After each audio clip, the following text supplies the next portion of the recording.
السلام عليكم، يا رب تكونوا بخير. النهاردة إن شاء الله هنعمل مع بعض فطاير حلوة جدا، طرية ومورقة كده من جوه وطعمها حلو جدا. هنحشيها كده بحشوة الجبنة الموتزاريلا. ممكن تحشوها بأي حشوة انتوا حابينها أو ممكن كمان تعملوها سادة. شايفين بقى كده الجمال، طرية جدا ومورقة جدا بالشكل ده كده. تعالوا بينا كده على طول على الطريقة، بس لو أول مرة تشوفوني أنا أسماء شاور ودي قناتي. ما تنسوش تشتركوا في القناة ولايك وشير لو عجبكم الفيديو. أول حاجة كده هنقول بسم الله الرحمن الرحيم ونصلي على الرسول. اللهم صلي وسلم وبارك عليك يا حبيبي يا رسول الله.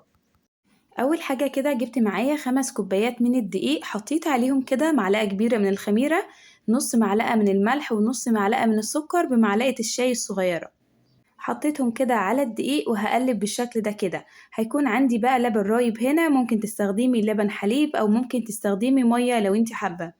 هضيف اللبن الرايب كده بالتدريج وبعد كده هلم العجينة معايا بالشكل ده. هفضل ألم كده لحد الدقيق بتاعي كله ما يختفي، مش بضيف اللبن الرايب مرة واحدة، شوية بشوية كده علشان العجينة ما تطراش معايا. هعجن بقى كده لحد العجينة ما تتلم معايا، بعد كده هضيف عليها معلقتين كبار كده من الزيت. ضفت لها كده الزيت، هعجن بقى كويس جدا لحد العجينة ما تتشرب معايا الزيت بالشكل ده. بعد ما اتشربت معايا الزيت وعجنتها كويس جدا، هلم العجينة كده واغطيها بكيس لحد ما تخمر معايا. سبتها حوالي 10 دقايق مش كتير. وبعد كده بطلع الخمر اللي فيها، بفضي الخمر بتاعها بالشكل ده كده. هقطعها بعد كده 4 كور متساوية بالشكل ده. بقطعها طبعا على صينية مرشوشة برشة من الدقيق كده علشان ما تلزقش معايا في الصينية. خلاص كده قطعت العجينة بالشكل اللي انتوا شايفينه ده، هغطيها بكيس كده واسيبها حوالي 5 دقايق ترتاح، علشان لما اجي افردها تتفرد معايا بسهولة كده، ما تبقاش عاملة زي الاستك بترد معايا. بعد 5 دقايق هاخد اول عجينة كده انا قطعتها، طبعا هتكون ارتاحت معايا، ورشيت عليها شوية من الدقيق كده. لو لقيتيها بتلزق رشيلها كمان رشة دقيق بسيطة كده عليها، وهبدأ افردها بالشكل اللي انتوا شايفينه ده كده. بعد ما فردت كده العجينة بسمك ما يكونش رفيع قوي ولا تخين قوي، هجيب معايا بقى سمنة هنا سايحة، وهبدأ أدهن العجينة كلها بالشكل ده كده. هجيب بقى الحشوة بتاعتنا، هحشيها كده بالجبنة الموتزاريلا، ممكن تحشوها بأي نوع جبن أو ممكن تحشوها بأي حشوة طبعا انتوا حابينها أو تعملوها سادة. هتني الطرف ده كده وابدأ أدهنه سمنة. هجيب الطرف التاني واتنيه عليه بالشكل ده، وبين كل طرف والتاني بدهن سمنة.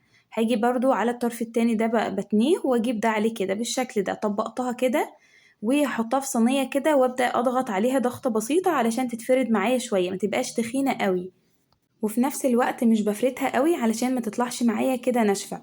انا عايزاها بالسمك اللي انتوا شايفينه ده كده. هخلص بقية الكمية كلها بالشكل ده كده. خلصت ال4 فطاير بتاعتنا بالشكل ده. هدهنها كده دهنة من اللبن او دهنة من المية، علشان انا هسيب العجينة تخمر معايا، فمش عايزة وشها ينشف ويعمل قشرة كده. فالمية او اللبن اللي انت هتدهني بيه وش العجينة هيخليها كده تفضل طرية ومحتفظة بالرطوبة بتاعتها ما تنشفش.